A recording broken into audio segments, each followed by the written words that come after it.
जियो, BlackRock, flexi cap fund, जितने भी investors हैं उनके दिमाग में सिर्फ एक ही क्वेश्चन रहता है कि फंड ठीक है, 10 रुपए पर नहीं पहुंचा है, 10 रुपए से नीचे चल रहा है, क्रैश का समय चल रहा है, लेकिन क्या ये फंड लॉन्ग टर्म के लिए सही है, एक फायदे का सौदा है? नहीं है। तो देखिए, आज मैं इसके रिव्यू से हटकर इसके उन पॉजिटिव पहलू की बात करने वाला हूं कि आज तक हमने बात नहीं करी थी। इस फंड के क्या पॉजिटिव साइड्स हैं, क्या नहीं है, आपको इस वीडियो में पता लगेगा। तो बिल्कुल अलग है, ये रिव्यू की वीडियो नहीं है, ये एक अलग ही पॉइंट ऑफ व्यू से वीडियो बनाई जा रही है, जिससे कि आपको इसके बारे में वो चीजें पता लग पाए जो कि लॉन्ग टर्म में ये कर सकता है। ठीक है, तो एंड तक बने रहिएगा, साथ में चैनल को सब्सक्राइब करके वीडियो को लाइक जरूर करके जाइएगा। दोस्तों, शुरू करते हैं। कंप्यूटर स्क्रीन आपके सामने चालू हो चुकी है। फंड का नाम आपके सामने है, Jio BlackRock flexi cap fund. BlackRock और जियो का जो कोलैबोरेशन है उसकी सबसे बेस्ट स्कीम है अभी तक, इनका ये कहना है, मतलब एएमसी का ये कहना है। लेकिन जिस तरीके का इन्होंने कहा है कि भाई बेस्ट स्कीम इनकी है, उस तरीके से इसकी जो परफॉर्मेंस है क्या निकल कर आई है या नहीं आई है, वो तो हम बात करेंगे बात करेंगे इसके पोर्टफोलियो की, कि क्या वो लॉन्ग टर्म के लिए उसके अंदर इतना पोटेंशियल है कि वो सरवाइव कर पाए या नहीं कर पाए। इन्वेस्टर्स के लिए क्या एक तरीके से ये हो सकता है, इन्वेस्टर्स को ये कैसे काम करेगा, तो लॉन्ग टर्म में ये कैसे काम करेगा उसके ऊपर बात करेंगे। तो देखिए, सबसे पहली बात, 10 रुपए पे लॉन्च हुआ था, अब 9 रुपए 97 पैसे पे चल रहा है। उसको आप दिमाग से निकाल दीजिए। अक्टूबर 2025 में लॉन्च हुआ था, आज हम बैठे हैं जुलाई 2026 में, 9 महीने के आसपास इसको हो चुके हैं। ठीक है, अभी तक ये रिटर्न्स निकालकर इसलिए भी नहीं दे पा रहा था, पहले तो ये यूज कर रहे थे अलादीन को।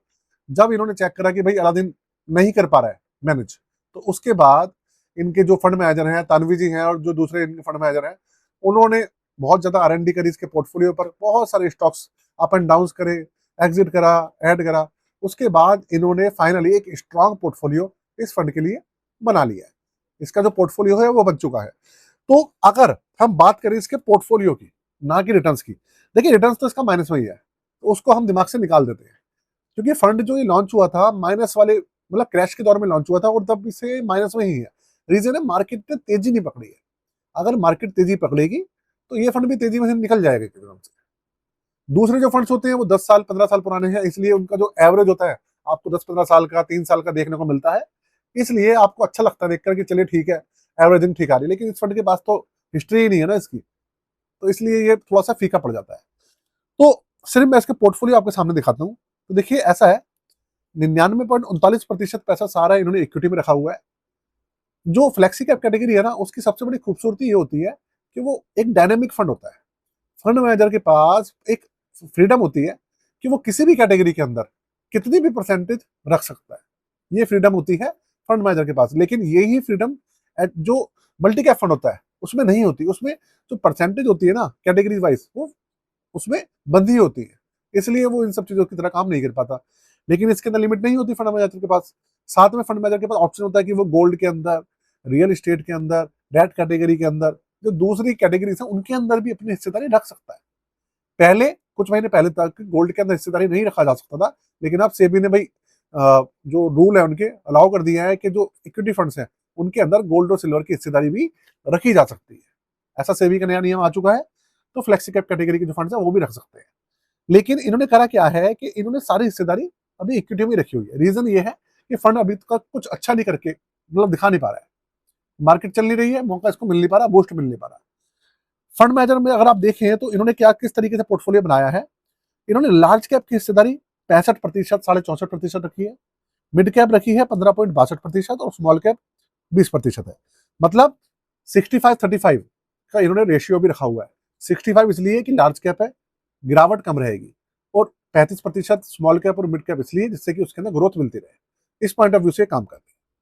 इसके अंदर 136 स्टॉक्स हैं, डाइवर्सिफिकेशन भर भर के है इसके अंदर। आप देखिए, 10 सेक्टर्स हैं इसके अंदर, और सबसे बड़ा सेक्टर जो किसी भी फंड के अंदर जान डालता है वो होता है फाइनेंशियल सेक्टर। जो भी अच्छे फंड्स हैं उनका फाइनेंशियल सेक्टर की हिस्सेदारी सबसे ज्यादा रहती है, जो कि इन्होंने कर रखी है 31%। इंडस्ट्रियल सेक्टर 12.25% है, टेक्नोलॉजी 12.20%, एनर्जी 12%, और कंज्यूमर सेक्टर है 10.80%, मटेरियल 10.5%, कंज्यूमर सेक्टर है 5.85%, उसके बाद हेल्थ केयर है करीबन 4.5%। तो आप देखिए सिर्फ जो इसका पोर्टफोलियो के अंदर जो 31% की हिस्सेदारी है वो फाइनेंशियल सेक्टर को है, जो कि होनी चाहिए। उसके बाद 10-12% ही है सब सेक्टर्स के अंदर। सबसे अच्छी बात है इसकी। रही बात इसके अंदर कौन कौन से आप समझ लीजिए स्टॉक्स हैं, तो देखिए मैं उसके ऊपर नहीं जाऊंगा। लार्ज कैप कैटेगरी की 65% हिस्सेदारी है। तो आप मान लीजिए कि जो निफ्टी 50 है उसके जो भी मेजर स्टॉक्स हैं वो सारे इसमें शामिल है।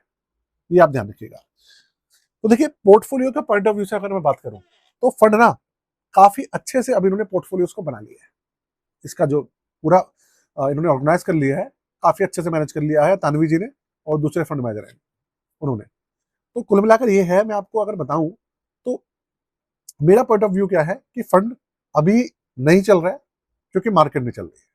ठीक है, अभी के समय में आपने देखा थोड़ा सा स्मॉल कैप और मिड कैप थोड़ी सी तेजी में थे, वो लार्ज कैप अभी नहीं चला है क्योंकि निफ्टी 50 24,300 के आसपास चल रही है। जैसे ही निफ्टी 50 के अंदर तेजी देखने को मिलेगी, लार्ज कैप के अंदर ओवरऑल मार्केट के अंदर आपको जो क्रैश का सिनेरियो है वो खत्म होगा और जो बुल रन आएगा, मतलब मार्केट में एकदम से तेजी जो आएगी, तब आपको ये फंड अच्छे खासा दौड़ता हुआ नजर आएगा।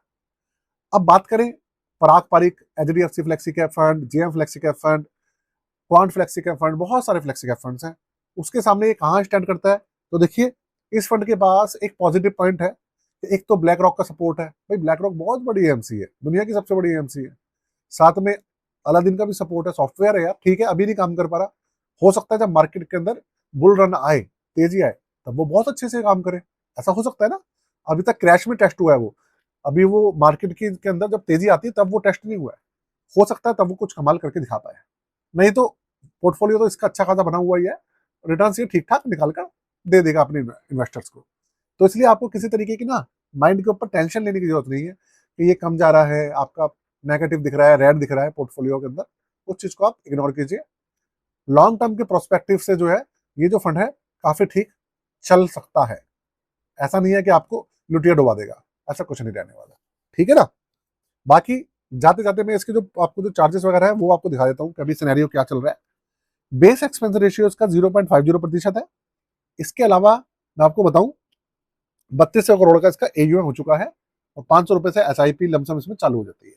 और ये जो 0.50% का आपको बेस एक्सपेंस रेशियो दिख रहा है, इसके अंदर कुछ हिडन चार्जेस होते हैं, जीएसटी, ड्यूटी और इसके अलावा ट्रांजेक्शन चार्जेस, गेटवे चार्जेस होते हैं, जो जुड़ जुड़ा के इसके हल्का फुल्का इसके अंदर जो चार्जेस है वो बढ़ जाएंगे, बहुत ज्यादा नहीं। जैसे 0.50 है 0.60 हो जाएगा, 0.55% हो जाएगा, इस तरीके से बढ़ जाएगा। और ये जो बेस एक्सपेंस रेशियो ये डेली बेसिस पर जो टोटल एक्सपेंस रेशियो है, मतलब वो चेंज होता रहता है डेली बेसिस पे। तो इसलिए आप देखेंगे तो आपको अलग अलग वेबसाइट्स पे या एप्लीकेशन पे रोज चेंज होता हुआ दिखेगा। इसलिए आप टेंशन मत लीजिएगा, कंफ्यूज मत होइएगा। ठीक है, सेबी की गाइडलाइंस है, वो रोज अपडेट होना होता है, उन सब चीजों का आप टेंशन मत लीजिएगा। ऑन एवरेज 0.50 से 0.60 के बीच में रहेगा ऑन एवरेज। इसके अलावा अब जाते जाते मैं आपको अपनी पोर्टफोलियो सर्विसेज के बारे में बता देता हूँ। देखिए दोस्तों, अगर आप अपना पोर्टफोलियो बनाना चाहें, आप अपना पोर्टफोलियो रिव्यू कराना चाहें, रीबैलेंसिंग कराना चाहें, अपने पोर्टफोलियो को ठीक कराना चाहें, ठीक है, उसकी हेल्थ कैसी है चेक कराना चाहें, हेल्थ को ठीक कराना चाहें, बहुत सारे स्टॉक्स हो, म्यूचुअल फंड्स हो, उसे आप चेक कराना चाहें करवा सकते हैं। चार्जेस बहुत कम है, 999 है। इंडिया में सबसे कम चार्ज है, ध्यान रखिएगा आप ये। कोई भी पोर्टफोलियो आप रिव्यू कराएंगे, कुछ भी कराएंगे, इतने कम चार्ज में आपको कोई नहीं करके देगा, ये बात आप हमेशा ध्यान रखिएगा। और व्हाट्सएप नंबर यहाँ पे दिया हुआ है, सीधा आपको हमारे पास जो है आपकी क्वेरी आएगी।